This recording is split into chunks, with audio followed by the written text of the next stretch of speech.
Oh, now you're connected. There you Oh, go. boom, boom, boom. This episode, I'm going to be doing rap, and I'm just in over my head, and I don't know what is up. So I needed to talk. I needed to talk to the mans. What time is it? Man, reality, take away the ITY. This beat kicks like Kane or Broken Records, the label, twins on my side. Hey guys, welcome to School of Reality Rock, where the message is in the music and the video. My name is Jason Dean. I will be your host. This is going to be a special edition where we are going to dive into the history of Christian hip hop. Check this out, man. So way before Lecrae, way before KB, NF, all of these dudes, before KJ52, we got to take it back to square one. So in this special episode of School of Reality Rock, we're really going to let the interview do more of the explaining, because I'm not really much of a specialist when it comes to rap music. So I had to go to the source, and we're gonna talk with Chris Cooper, also known as Soup, Super C, Soup the Chemist. But he's the man, he's the guy that started Soldiers for Christ, known as S.F.C. And so let's dive into that interview right now. But first, let's go to the history books. Hey, S.F.C is the name of this school. We're rolling like Nolan and like Flip, praising God. Cause I'm born again and I'm proud. Preaching stupid loud. Hey, I'm about to the front of packed out crowd. Cause when it comes to gospels, I ain't playing. When it's a trip, when they see me praying. I got Rock of Love 90. Rock of Love 90. Man. What was happening? Man, right? Yeah. I had limited facial hair then. We had a few concerts at the Redlands Bowl there. That's what I was just gonna say. Was that the Redlands Bowl? I think we That's filmed at that one. Yeah, it was packed out, dude. Packed out. I remember those concerts out there, man. I think almost every crew that ended up coming out later was on stage with me at that kid. Dynamic Twins, Idol King. Mm-hmm. I had all them dudes on stage with me. That was some cool times, man. A lot of unity, a lot of love, and it was just pouring out among the people, man. They were picking up on it. Like you said, it was just a beautiful time for hip hop too, man. You know, it was starting to come into its own, and we were blessed to just fall in there, man, with our own style and getting respect from mainstream and the Christians. So it was just a good time, man. We didn't have any internet, no social media, man. So everything was footwork. It was guerrilla promotions, man. That's guerrilla right, market man. promotions, man. You had to get out there, tell people about it. Woke up this morning with sleep in my eyes. Walks outside with sleep in my eyes. When we're talking to kids that are getting into rap, that's their thing, and they kind of want to know what's the backstory on some of this stuff. And so you put it out in a book form. Correct. And where did it all start? Well, man, for us on the West Coast, it started right there in Rialto, California. 1988, man.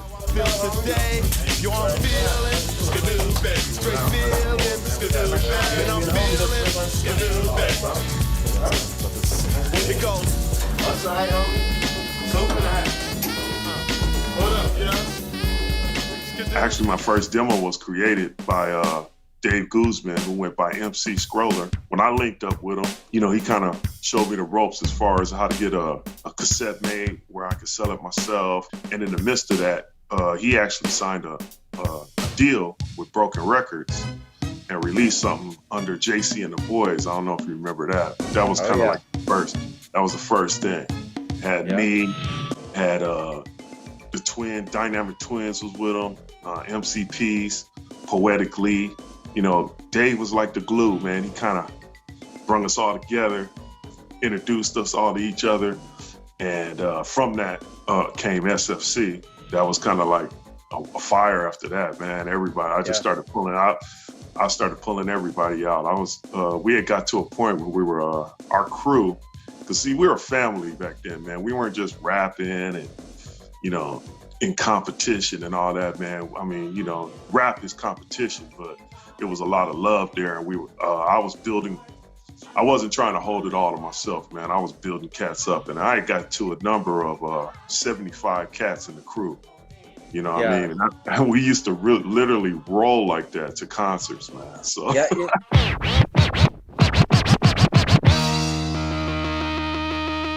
That's a lot different than what seems to be going on today. I would say the music has evolved, and it's powerful and it's good, but it lacks unity. To me, a lot, and there's just no unity, man. It's no unity, and because of that, it almost kind of makes the music lack substance. If you understand what I mean. I mean, of course, Jesus is there, you know, or what they're talking about, but it's not. I don't want to say it's not powerful. Ministry truly starts once you put the mic down and you get off the stage. We're hanging out. We have merchandise tables. You can get to us. You can talk to us. That's my take on it, man. I mean, we would literally stand in the parking lots some nights until almost everybody was gone, and even the promoters was like tripping, like, "Yo, man, you're not ready to go eat yet?" Or it's like, "Nah, man, we having fun." We were just happy God was even using us the way He was using us, and it just spilled over into whatever we did and wherever we go.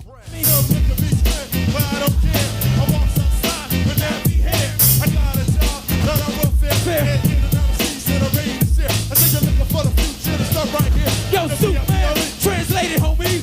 It's not all about just the rapping, man. I mean, you gotta have the talent, because just because you're a Christian don't mean that you're good. You know what I'm saying? So, you gotta have a talent. You know you have a talent, then you have to have a purpose and an understanding. If you don't understand what you're doing or why you're doing it, then you will be all over the place, and you will just go wherever the wind blows you, you know? And just kind of give us a rundown of S.F.C, the albums. Yeah, Listen Up actually was it was my demo, man. I did the demo in '88, and we were selling that out of the trunk. And then Broken Records, which was ran by Gene Eugene from Adam Again, and Joe Taylor, which was from Undercover, they ran this label, Broken Records. MC Scroller gave them my demo. They heard the demo and was like, "Yo, man, we want to move with this dude." So they flew me to Nashville to the Dub Awards, and it was just a bunch of people that move your stuff once it comes out, right? He set up this whole concert for me to get down in front of these people, man. It was hilarious, dude. So this crazy black dude up in there, these guys are just like, whoa. It was hilarious. Oh, dude. And I went in there like 100, man, just going off like it was full, like it was 1,000-seater, man. I'm throwing stuff and just rocking, right? At the last song, dude, they went off, man, like, yo, like if they just was so in shock on what they just saw. Wow. And then from that came a gospel rap category. Wow. So that was it right there. Yeah, that was it. So, man, that was the beginning of the whole vibe, where I really saw like, wow, man, this is bigger than what I thought, because all I was doing, I didn't even get into this to do anything for anybody. I actually started rapping when because I was in the second room doing my thing, had a whole crew and everything, walked away from all that because I wanted to get closer to God. I wanted to understand Him, and I didn't want any confusion, so I just cut everything out of my life that had to do with music, period. Started going to church, trying to understand, and in the midst of that, I began to miss music. And I'm gonna just be 100 with you. I can't stand choir music, man. And I was going crazy, man. I was like, man, what am I going? There ain't nothing to listen to, man. Nothing. I don't want to go back over here because it's not helping me find my understanding in Christ. You know what I'm saying?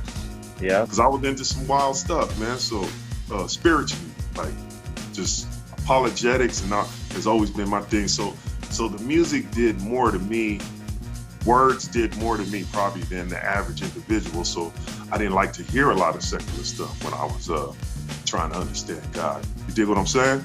Yeah. There's a lot of kids out there that's listening to garbage and listening to stuff that is just jacking up kids' minds. Yeah. What are some of the tracks on there that you can tell us about? Here Comes the Bomb. All this stuff came from experiences of us. You know, Be Peculiar came from me trying to talk to cats on the streets, and they're like, man, you sound like a weirdo, dog. I mean, what are you talking about? I'm peculiar, homie. So I'm being peculiar. That's what I am. Brothers and sisters in your community, let's get a little unity, and you'll be like me. Come on, y'all. Peculiar. Yeah, that's me. Come on. Somebody say I'm peculiar. I can't hear you. I can't hear you. Peculiar. Yeah, that's me. I can't hear you. You know, they would literally, you know, be like, yo, man, this is not making sense to me what you're talking about, man. I mean, how do you see? I mean, because I'm peculiar, man. You dig? Tell us about some of the current Christian hip hop guys. Who are some of the guys that we should be checking out that are doing it well? Man, I'm gonna. There's only one cat that's on my radar, bro, and I'm loving what he's doing. I love his spirit. I'm loving how he moves, and that would be Bizzle and his whole camp over there. Yeah, tell us what's up with him. Man, he's deep, man. The brother is he reminds me of how we used to get down. Even his whole camp, the way he, you know, just runs his thing, man. It's like he's a no nonsense kind of cat. He's up there as far as an independent dude. He's doing big things, and he could have a big hit. But he's reachable. He talks to you. He ministers. He's not judgmental. He's got like cats that the church, just like how we were rolling, he has cats in his crew that are questionable to Christian type of vibes, but they're doing big works with them cats. Just like when we were rolling, Gospel Gangsters and, you know, Idol King. They, you know, cats had, the church was, even when we first started, S.F.C, the church was, they were like, yo, what is this? You know, and then here we bring in even more like hardcore cats in as far as what the church is used to. They weren't dumbing down their style. Of course, you're familiar with the Gospel Gangsters. They dumbed down nothing about who they were. They brung who they were into the church, but with God, and it did powerful things. This is the way I see Bizzle doing it right now with the way the vibe is today. So I give it up to that cat. That's one of the heaviest cats to me out right now. So much great stuff there. Thanks for watching this episode, guys. And we are going to take Soup's offer for our homework assignment. So your homework assignment is to go check out Bizzle's video. We're going to start with No Hate. I'll put the link down below, make it super easy for you to go and check out, and then you can go from there. In this video that takes place at Venice Beach, you're gonna see him sporting his Grateful wear. You're gonna see him hanging out with his crew. You're gonna see that he's got a dad's heart for the kids in the neighborhood, his own kids. And man, he's got some really cool things rolling there. But keep it all about unity, keep it all about community, keep it about others. I love what Soup was bringing to the mix. And so great lessons. But hey, until next time, make sure you like, share, subscribe. And it's always fun checking out some new tunes and new music. God bless, guys. Later.